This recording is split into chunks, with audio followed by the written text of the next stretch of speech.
Hello guys, আসসালামু আলাইকুম। আশা করি সবাই ভালো আছেন। দ্রুত রুচি ও স্বাস্থ্য বৃদ্ধির জন্য কার্যকরী একটি সিরাপ নিয়ে আলোচনা করব, যার নাম হচ্ছে অরেঞ্জি সিরাপ। অরেঞ্জি সিরাপটি বাজারে ব্যাপক পরিচিত একটি সিরাপ। অরেঞ্জি সিরাপটি রুচি ও স্বাস্থ্য বাড়াতে কার্যকর। অরেঞ্জি সিরাপের জেনেরিক নেম হচ্ছে শরবত দিমাগি।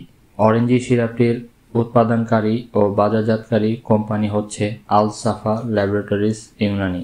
এই ভিডিওতে আপনারা জানতে পারবেন আল-সাফা অরেঞ্জি সিরাপটির উপাদান, কার্যকারিতা, সেবন মাত্রা, পার্শ্ব প্রতিক্রিয়া ও সতর্কতা সম্পর্কে বিস্তারিত তথ্য। তাই ভিডিওটি না টেনে সম্পূর্ণ দেখুন। আপনারা যারা আমার চ্যানেলটি সাবস্ক্রাইব করেননি, প্লিজ সাবস্ক্রাইব। আর যারা ইতিমধ্যে চ্যানেলটি সাবস্ক্রাইব করেছেন তাদেরকে অসংখ্য ধন্যবাদ। অরেঞ্জি সিরাপটির উপাদান হিসাবে কোম্পানি এতে উল্লেখ করেছে গাওজবান, বাহমান, সাদা, বুদ্রা, চন্দন, সদেক, টুকমে, রায়ান ও অন্যান্য উপাদান।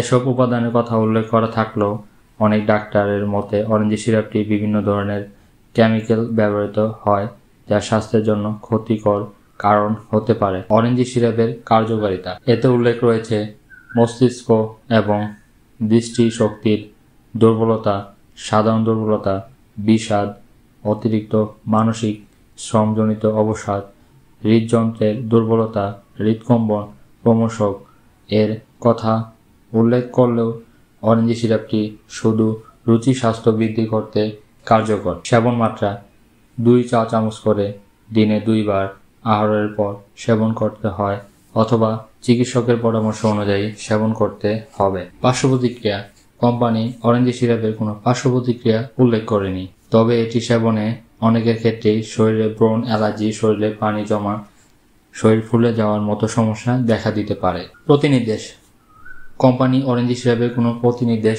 উল্লেখ করেনি। বিরূপ প্রতিক্রিয়া এতে ব্যবহৃত যে কোনো উপাদানের প্রতি সংবেদনশীল রোগীদের ক্ষেত্রে বিরূপ প্রতিক্রিয়া দেখা দিতে পারে। সতর্কতা অপ্রাপ্তবয়স্ক ও গর্ভবতী মায়েদের অরেঞ্জি সিরাপটি সেবন সম্পূর্ণ নিষেধ। ডায়াবেটিস, লিভার ও কিডনি জটিলতা রোগীদের সেবন না করাই উত্তম। বিশেষ সতর্কতা, আমার ভিডিও দেখে অনুপ্রাণিত হয়ে কেউ ওষুধটি সেবন করবেন না। আমি এই ভিডিওটি করছি আপনাদেরকে এই ওষুধটি সম্পর্কে বেসিক ধারণা দিতে। আমার কথা বা বর্ণনা প্রেসক্রিপশনের বিকল্প হিসেবে বিবেচনা করা যাবে না। সকল ওষুধ সেবনের পূর্বে চিকিৎসকের পরামর্শ গ্রহণ করুন, কারণ চিকিৎসক রোগীর সকল দিক বিবেচনা করে ওষুধ নির্বাচন করে থাকেন। সকল ওষুধ শিশুদের নাগালে বাহিরে রাখুন, আলো থেকে দূরে রাখুন, শুকনো ঠান্ডা স্থানে রাখুন। ধন্যবাদ।